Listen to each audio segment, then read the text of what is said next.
وبركاته.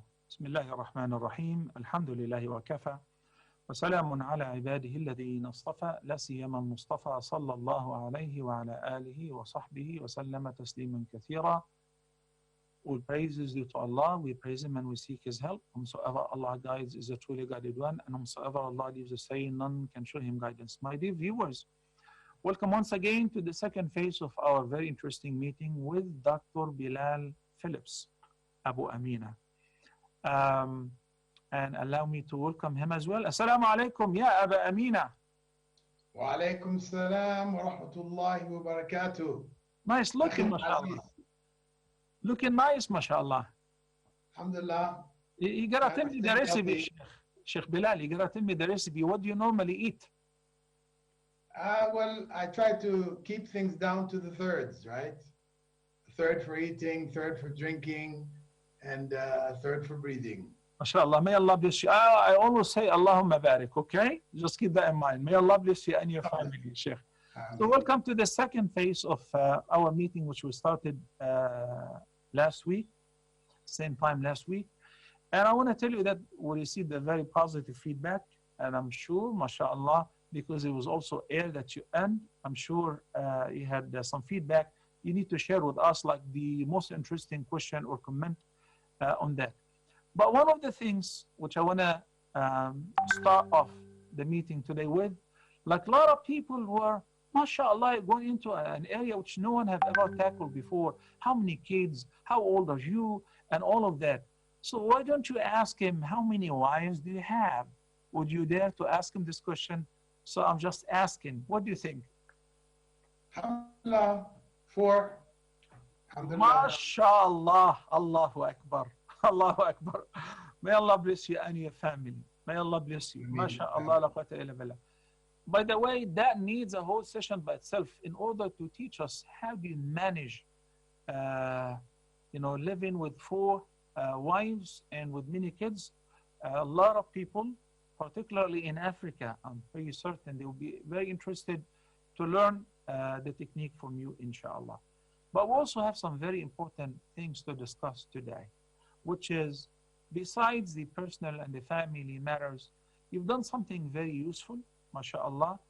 I perceive it in the light of my education as, number 1, sadaqah jariyah, a continuous charity. Number 2, at the time when you started it, it was an unprecedented project. The distance learning on the level of Islamic education, university, not academy or a few classes here and there. We've been doing this since the internet kicked off. But I'm talking about a university full program. And I know they also have postgraduate degrees as well. So I would appreciate if you can shed some light on that project. When did it start? What did it take to start it? And how many people actually are running the program? How many students are currently enrolled in the program, as well as how many students have graduated from the undergraduate and the postgraduate as well, if you have that on top of your mind. Okay, alhamdulillah, wa salatu wa salam wa rasulillah. All praise is due to Allah, and may Allah's peace and blessings be on the last messenger of Allah. In terms of the university, the need and desire to want to go online with the university, I felt from way back in 2001 in Ajman. I think we spoke about that in our previous session also. And but didn't have the means, because at that time online university required a lot of financial costs that had to be dealt with. So it wasn't until these various programs became what we call open source, they're now free, that once that opened up, my son informed me in 2007 that, Zoom, like Zoom, we had WYSIQ, which was the video classroom that people could study live. That became available, and then the learning management system, the LMS of Moodle, that became available. And with those 2 key factors, we were able to start a practice run from 2007. But at the same time, I joined Knowledge International University, KIU, of Dr. Saad Shitri from Riyadh. He invited me on board with them to set up their Islamic Studies department online. So that was my training period.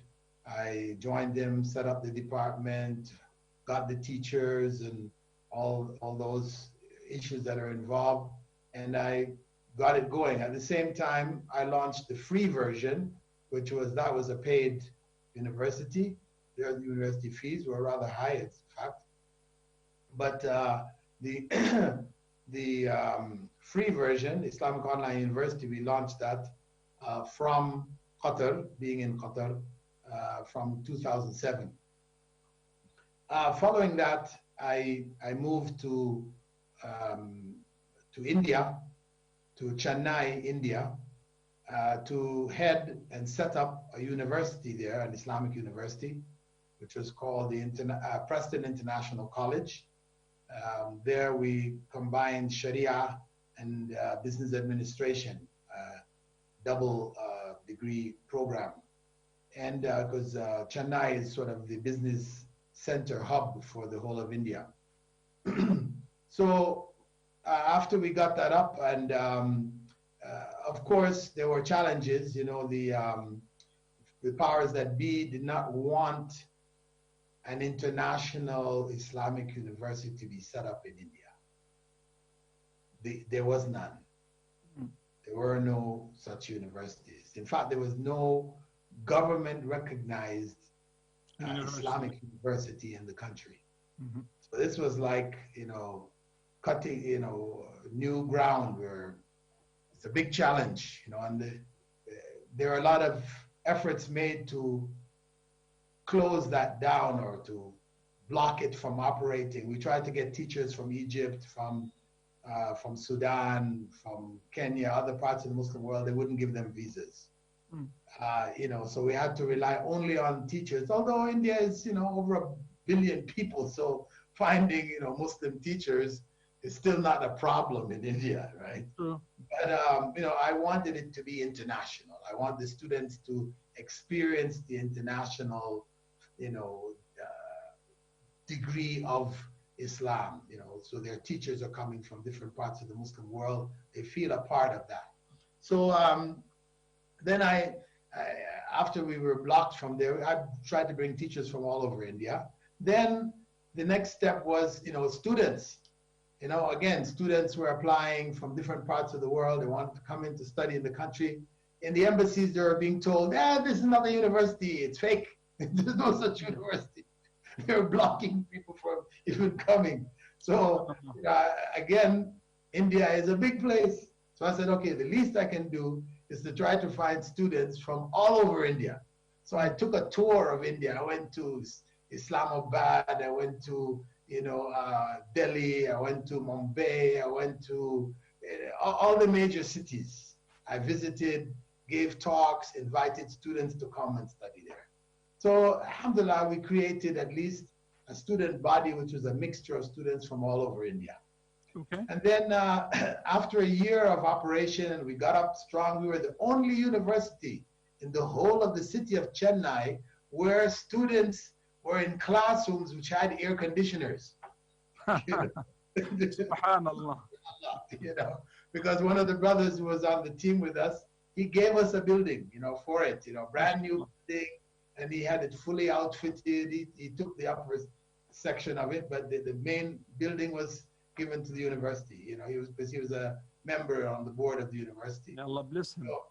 So that was, quite an achievement.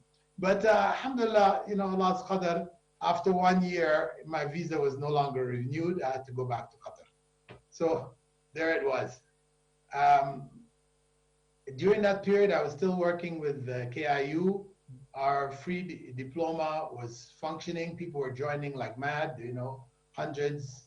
We had really easily reached within the first 3 years to 2009, 2010. We had reached over 300,000 students that are already registered and we're taking the free courses. So MashaAllah. the iqbal or response, the people's response is very strong to this opportunity.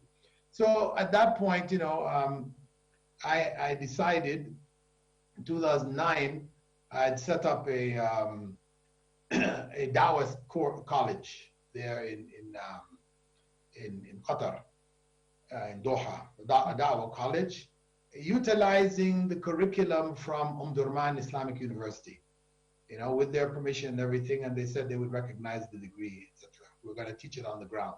This was not online. But at the same time, I was planning for online, so I had all of the classes taught, recorded at the same time, So when they gave me the boot from India, that is indirectly, unofficially, I already had the material enough to start launching. In 2010, we launched the bachelor's degree program. So alhamdulillah, with that, then it was a matter of focusing on that bachelor's degree, finishing out our students who had started the course from Durman, a degree in Dawah, from the College of Dawah, alhamdulillah. And from there, it was history. Students were enrolling rapidly, also joining this was paid, but we started with fees of $50 per semester. Registration fees. Yeah, no, this was the full fee, not registration, $50 per semester. So the total cost of the degree was only $400. Well, again, that leaves you with the registration fee. That's all. Yeah.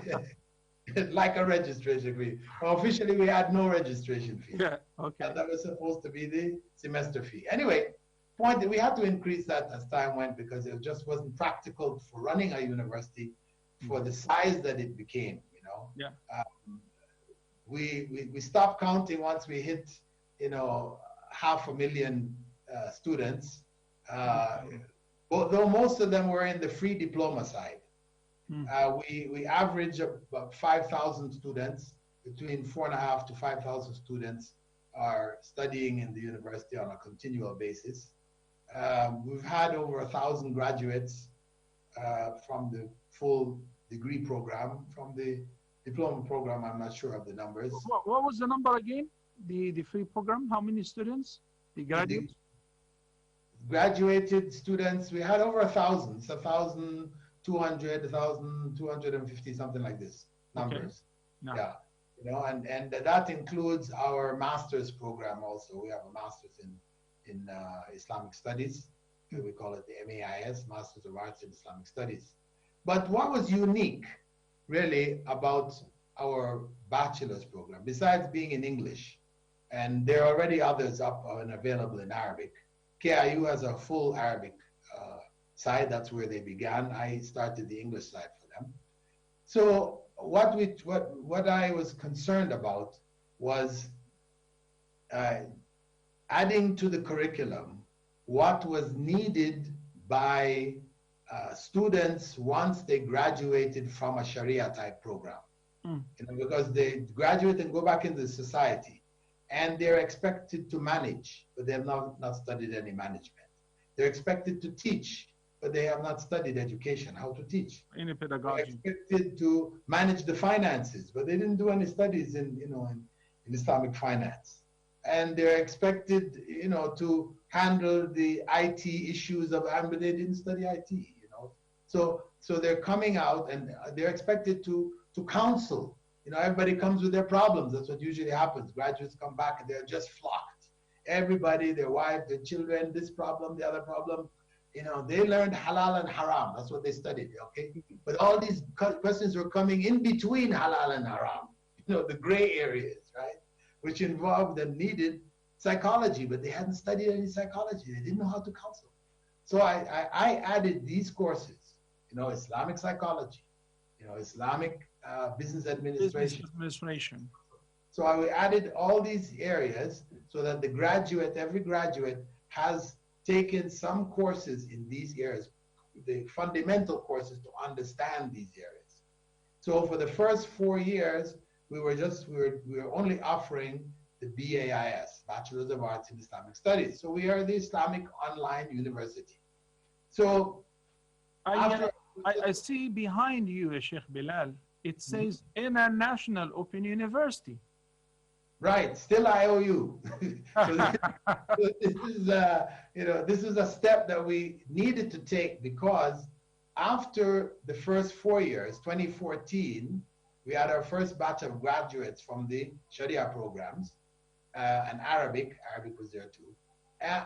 When we graduated, then I opened departments for these specialties that we spoke about. Before it was just like a minor. People would take a minor, they would take Sharia with a minor in education or with a minor in management or a minor like this. So we turned all these minors now into actual colleges. Within the next 2-3 years, we started colleges in all these areas. So now we're offering degree courses in education, in psychology, in business administration, Islamic banking and finance, information technology, etc. So with all of these courses, we were no longer really just the Islamic University. Yeah. So it became confusing to people because they were thinking the only thing we offered was Islamic studies, fiqh, hadith, tafsir, tawheed, that's what they were thinking. And they were surprised. Constantly, we were finding people surprised. What, you offer education? So we decided better to remove that confusion from people's minds, and we changed it now to the International Open University. So it has nothing to do with the pressure that was put on the administration. I was going to add this. I was going to add to that too. Okay. There was pressure also. This is another factor. That working in many countries in Africa, we became focused there, but in other countries also, but mainly in countries in Africa, many of the countries, the education departments were run by Christians. The colonizers, when they left the setup, they left people who would control the minds of the population.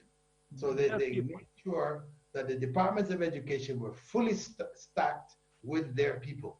So when we came to seek accreditation and these matters, we found a wall in front of us. No, we don't recognize Islamic. No, we don't. So we realized that this was a hindrance. So one, it gave misinformation to people, and on the other hand, it became a hindrance for us to establish, branches, etc., in the various countries in Africa.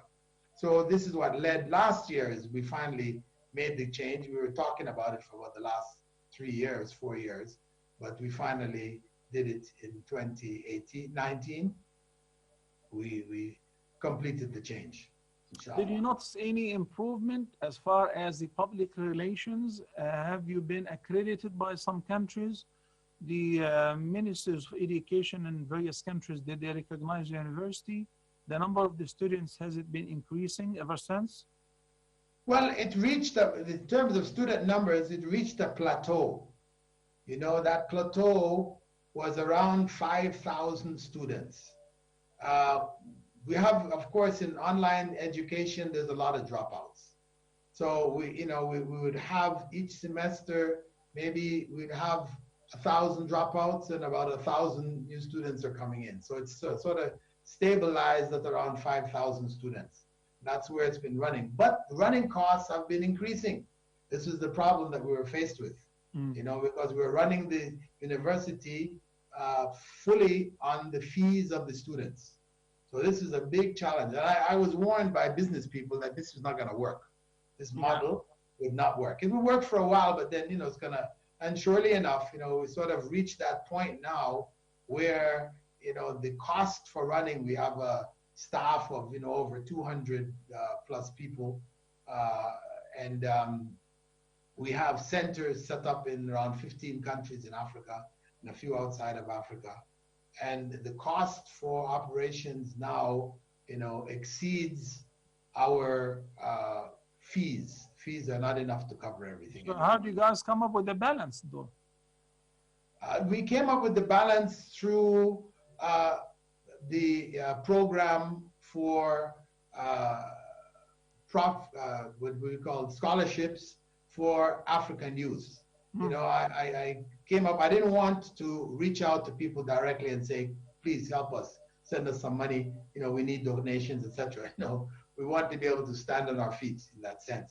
So instead, I came up with this idea of offering scholarships. You pay for the scholarship, we'll teach them. So that increased That's an excellent idea. numbers, you know, increased the numbers, and that helped to cover and make up for the difference, which was lost. How much does it cost to sponsor a student for the whole course?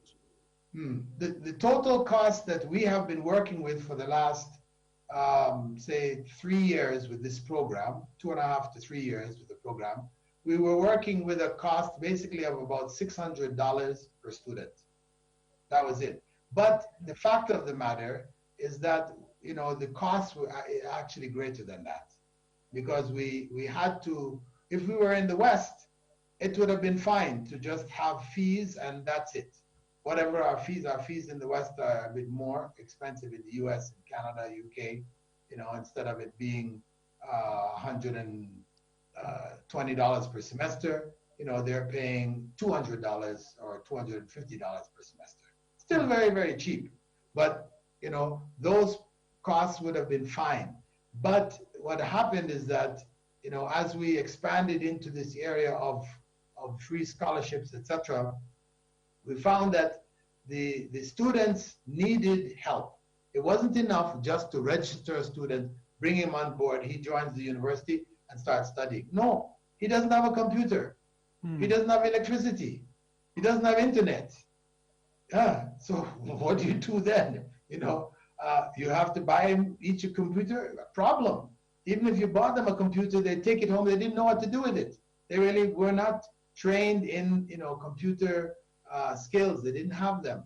You know, they would say, yeah, we know the computer, because they would go to the internet cafe and send, you know, emails. But studying on computers is a whole nother story. We came to realize, you know, within a year or so, we came to realize that there was a huge difference. In America, in the West, you know, US, UK, so and so, the average is that 86% of graduates, these were facts I saw with my own eyes, 86% of graduates from universities in the US, UK, and Canada at least had studied one complete course on the internet. Complete. Online. At least online, one complete course. In America, in Africa, it's less than 1%. Well, yeah, I'm aware of that, because with our electronic da'wah, we have, mashallah, over 2,000 new Muslims in the past 5 months. The problem that we're having with educating them, we have a new Muslim academy that will teach you everything from A to Z at zero cost. You don't pay a penny. But the problem is they do not have internet. They do not, and if they do have internet, they do not have enough data. They cannot afford to watch a video or attend the program. Or even electricity.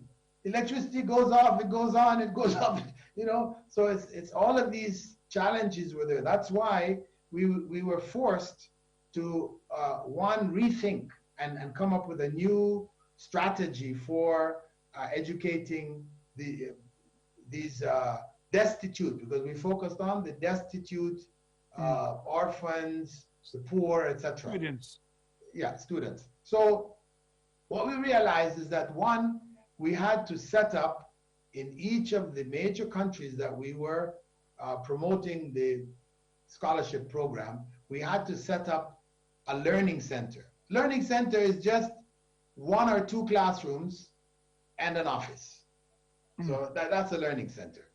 You know, we didn't need the whole university structure. No, just a classroom.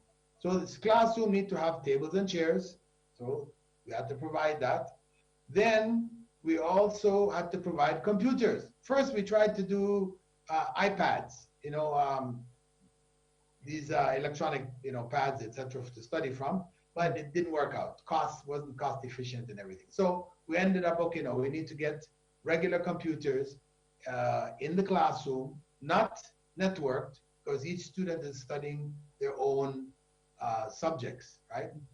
We needed to have a supervisor who had to be there to check on the students. Now, normally studying online means you don't need to have any time. You're free to study at any time you want. But these students, ill-disciplined, no discipline in study, then they would not complete the things that needed to be completed, etc. So we said, listen, we have to recreate the grade 12 classroom that they graduated from. So they have to be in there, they can look around and see students around them, because some of them were complaining, you know, when we study on the computer by ourselves, it's just like we're inside of a machine. Lonely. By ourselves. Lonely. You know, where are the other students? You know, they said it's like the Matrix. You know, we're stuck in the Matrix. So we realized that this was important. They needed to see students beside them, in front of them, behind them. You know, there need to be somebody checking their attendance when they come in. You know, you got to come in at 8 o'clock and you can leave by 4 o'clock, and you need to cover so many modules and so it needed all of that. So naturally then the cost of educating one student had to come up, because we had to work that, all of those other running costs for the center and everything else along with it. So I think the figure we ended up with per student, the last computation I saw, it was someplace around $500 per year. You know, $500 Not per year. course.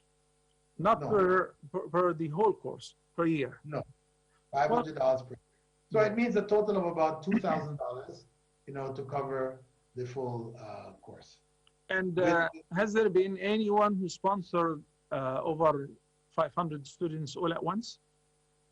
No, we've done it through the fundraising campaigns that we've done. You know, people did donate.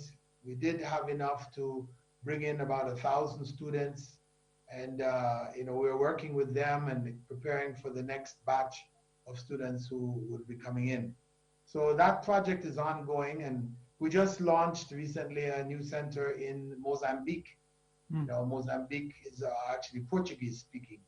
The other countries we're all dealing with are all English speakers. But we're now reaching out now. We're looking to go into the French speaking people like in Côte d'Ivoire, you know, and other countries, Cameroon and others, to bring the message. Cameroon, they speak French as well. Yeah, they have two languages, yeah. Yes. But Dr. Bilal, could you please, or any of your team, can they share the link? I myself like to participate in the sponsorship program because I'm a very strong believer in education and in the power of education. We are not going to change people without a complete education system that is capable to instill the proper ideology, so that the people would really recognize what is the meaning of being free and what is the meaning of being true believers. Okay. I've traveled to many African countries, alhamdulillah, and we run free clinics, and we used to work on the flashlight of the phone because no electricity. So we bring the medication from abroad, we check on the patients, we distribute the medication. The situation was really destitute, was really, really terrible. But this is for treating the physical and clinical illnesses. What is needed most is the moral part of it, the spiritual part of it. Education is the key. And I think you've done a magnificent job in this respect. MashaAllah, la quwwata illa billah. And has there been any, or let me rephrase the question, like how many students from Africa? I know from India, from Pakistan, from England, from the US, from Malaysia, you have a lot of students. They are also my students, and they tell me, I'm talking about in Africa, has there been any student? And how many are there, if there is any, who have finished the program all the way to the postgraduate? They obtain the masters as well? Well, the masters, because our large group of students, although the majority are in the Bachelor's of Arts in Islamic Studies program, we have a like number who are in the other disciplines. And the graduates from those are still in the process of graduating. They just started graduating last semester, so more and more will be coming out. But, as I said, the numbers actually from Africa jumped rapidly, especially from Nigeria, because Nigeria is the most populous Muslim country Muslims in Africa anyway. So yeah, so we're talking about 250 million, the population of Nigeria, correct? Yeah. And so 100 plus, 110 million of them are at least Muslims. So it's a large number. That is, after India, Pakistan, Malaysia, it would be Nigeria. Yeah, and Indonesia. Actually, Indonesia has a huge potential, but because of the weakness of their English, and their Arabic, because we were offering programs in both English and Arabic, they needed something in their local language. So we started also the project of translating our bachelor's in Islamic studies program into the Indonesian language. They call it Bahasa. Bahasa. But Sheikh Bilal, because mashallah, you're already married to 4, you won't have a chance to marry an Indonesian to teach you the local language. So what are you going to do about it? Well, I have a Filipino wife that's close. They're in the same pond. So you have Filipino and Indian? Yeah, no, Filipino, Ethiopian, Kenyan, and Pakistani. MashaAllah, international. Last time you were talking about the Philips clan. Now I figured that it's not just a clan. You have an international community, MashaAllah. Yeah, mashallah. Alhamdulillah, my children grew up and also married from, all the different other parts of the Muslim world. No, wait a minute. You mean that some of your kids are following your footsteps and have, plural marriages as well? No, I wasn't speaking of that. None of them have done that yet. But I was just speaking about instead of marrying only within your tribe or your countrymen or whatever, though we are from Canadian backgrounds, officially everybody's Canadian, but they've married from, all the other countries. They don't have any preferences or, Inshallah, imagine if you have, Allahumma barik, may Allah bless you and your family, 24 kids, and each one of them will get married to a different nationality. You can make your own United Nations. Yeah. Alhamdulillah. Alhamdulillah. Barakallah feek. Barakallah feek. Before. So I just mention also, since I was speaking about Indonesian, actually, when we translated the BA program into Indonesian, Alhamdulillah, there was a huge response from Indonesians. Many of them started to join. I mean, we had a few hundred studying with us in the English Islamic studies program. But once we opened up the Bahasa, it jumped. Their numbers outnumbered the ones in the English by many, and it's, alhamdulillah, continuing to increase, rapidly. We also translated into Russian.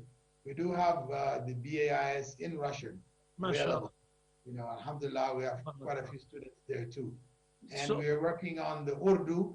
We wanted to work on the Chinese. So I don't know if you know of any people. I think they should be there in Egypt. You got a lot of students. Yeah, we have a lot of Uyghur students in Al-Azhar. And, Uyghurs. I believe, Uyghurs. yes. Mm-hmm. And I believe, inshallah. So if you know of any and you'd like to get them to volunteer, I mean, we'll have to pay them something, obviously, but we try to set up something. Yeah, I was going to say that because they're already poor, so we cannot ask them to volunteer. Perhaps we'll find sponsors for them, inshallah, to teach. Yeah, that would be good. Yeah, because we need that, because China is China. Yes, I know. And mashallah, in Malaysia, there is a huge Muslim Chinese community. So I think we can seek their help as well. Dr. Yeah, actually, I've done that. Actually, the Chinese Muslims, and it's not that huge. It's not really that huge. I mean, there's a large Chinese population, so they make up, a good maybe quarter of the population of the country. But in terms of converts or Muslims by birth, they're not that many. They're not that many. It's not an easy before step. before I let you go, because I know you have to break your fast, I want to ask you a quick question.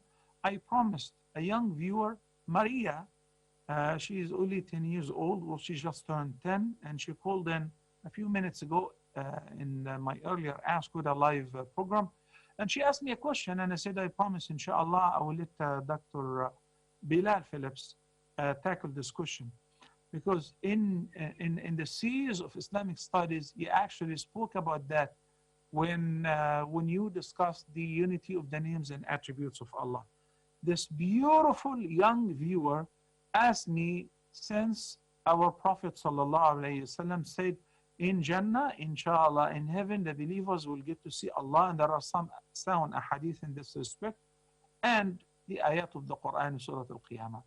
So will I be able to hug and kiss Allah? I did answer her, but I want to hear your answer, please.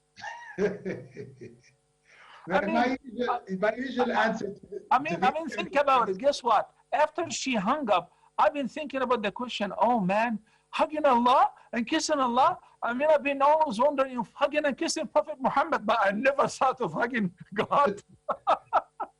So that's the kids for you, their minds are like very creative, they'll get out there where you wouldn't even think to go. But what I normally say to these kinds of questions, because there's many versions of them, about things which have not been spoken of. Where the Prophet ﷺ didn't give us any details. He told us, yes, we'll be able to see Allah, like the way we see the full moon. Nobody will be struggling to try to see because someone is taller is blocking my view. And no, we'll all be able to see Allah. Okay, so that's there. We know that. But beyond that, the Prophet ﷺ didn't go into anything else.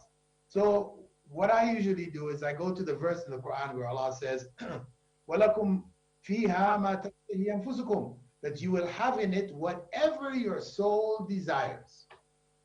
So keeping in mind لَيْسَ كَمِثْلِهِ شَيْءٍ, that there's nothing similar to him. So don't expect Allah to appear as a man like you and hug and kiss you. Whatever, however makes it happen, He can make it happen for you. But so, we just leave that as an open, how Allah, we don't go into the house. But if Allah said whatever you desire will happen, then we take Him on His word. That would be very lovely. It's just a dream to be there. Subhanallah. Truly, subhanallah. Sheikh Bilal, I want to let you break your fast. I know the dates are sitting next to your right hand side right now. Right, yes. The adhan is being called right now. So with a promise, inshallah Azza Jal, even after Ramadan, inshallah, we'll resume with live broadcast and taking calls from the viewers and discussing many other matters, inshallah. What do you think of that? It sounds great. It takes care of the issues of traveling and coming down to the studio and all that. Allah has made this possible for us. We should make better use of it. You have, alhamdulillah, a very good platform for the ummah to benefit from, etc. And myself and the other scholars who are available, alhamdulillah, this is an easy way. We don't have to go anywhere. You sit where you are. We don't have to worry about plane costs and all these other things. And mashallah, we can share. Inshallah. Mashallah. Very good idea. Thank you so much. And my dear viewers, we want to thank Allah for giving us this opportunity and thank Dr. Bilal Philips for sparing the time to be with us today, even though it's already Maghrib time at his end. And I thank you, brothers and sisters, for attending attentively and sending a lot of comments and questions. Inshallah, that will be handled in the next meeting, but it will be after Ramadan. Happy and blessed Ramadan to all of you. أقول قولي هذا وأستغفر الله لي ولكم وصلى الله على سيدنا محمد وعلى آله وصحبه وسلم تسليما كثيرا والسلام عليكم ورحمة الله وبركاته.